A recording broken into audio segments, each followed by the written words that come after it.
कथा का नाम अंगद के पांव की अद्भुत शक्ति। त्रेता युग का वह समय था जब भगवान श्री राम रावण से युद्ध करने लंका पहुंचे थे। समुद्र पार करने से पहले वानर सेना में एक से बढ़कर एक पराक्रमी योद्धा थे, हनुमान, नल, नील, जाम्बवान और युवराज अंगद। अंगद वानर राज बाली के पुत्र थे। बाली अपने समय के सबसे बलवान योद्धा थे, जिन्हें इंद्र, रावण और यहाँ तक कि समुद्र देवता भी सम्मान देते थे। एक जन्म से मिला वरदान।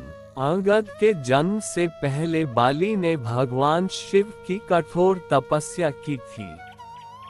शिव जी प्रसन्न होकर बोले, तेरे वंश में जो संतान होगी उसमें अद्भुत पराक्रम और अपार बल होगा।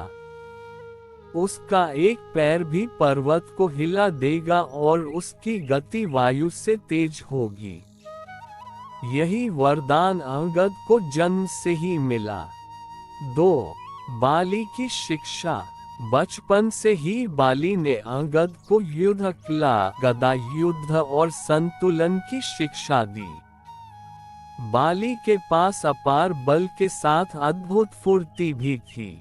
उन्होंने अंगद को सिखाया कि बल केवल बाहों में नहीं, मन में भी होना चाहिए। जब मन अडिग हो तो पांव पर्वत की तरह स्थिर हो जाते हैं। अंगद के पैर में यही अडिगता आ गई। 3 जाम्बवान का मार्गदर्शन। जब बाली युद्ध में मारे गए तब अंगद श्री राम की सेवा में आए। वहां जाम्बवान ने उन्हें बल के साथ बुद्धि का महत्व सिखाया।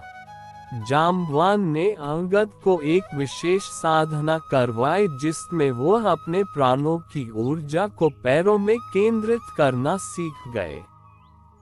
इससे उनका पैर धरती से चिपक जाता और कोई भी उसे हिला नहीं सकता था।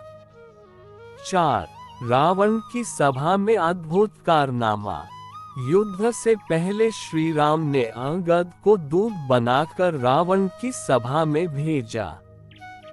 अंगद ने रावण को समझाया, पर जब वह नहीं माना तो क्रोध में बोले, अगर तुम में इतना बल है तो मेरा पैर उठा कर दिखाओ। उन्होंने अपना पैर भूमि पर जमा दिया। रावण के एक एक योद्धा, मेघनाद, कुंभकर्ण के पुत्र, यहाँ तक कि स्वयं रावण ने भी पैर उठाने की कोशिश की, पर पैर टस से मस नहीं हुआ। ये केवल शारीरिक बल नहीं था, बल्कि शिव के वरदान, बाली की शिक्षा और जाम्बवान की साधना का संयुक्त परिणाम था। 5 संदेश और महत्व। अंगद का ये पराक्रम केवल शक्ति प्रदर्शन नहीं था, बल्कि यह संदेश था कि धर्म के पक्ष में खड़े योद्धा को कोई डिगा नहीं सकता, चाहे सामने कितनी भी बड़ी शक्ति क्यों न हो। निष्कर्ष। अंगद के पांव में इतना बल शिव के वरदान, बाली के वीरत्व, जाम्बवान की साधना और उनके अडिग संकल्प से आया था। यही कारण था कि लंका की पूरी सभा मिलकर भी उनके पैर को नहीं हिला पाए।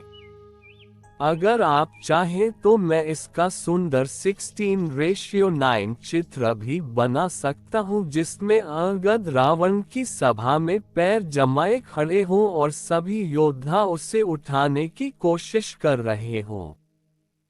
क्या मैं ये चित्र बना दूं?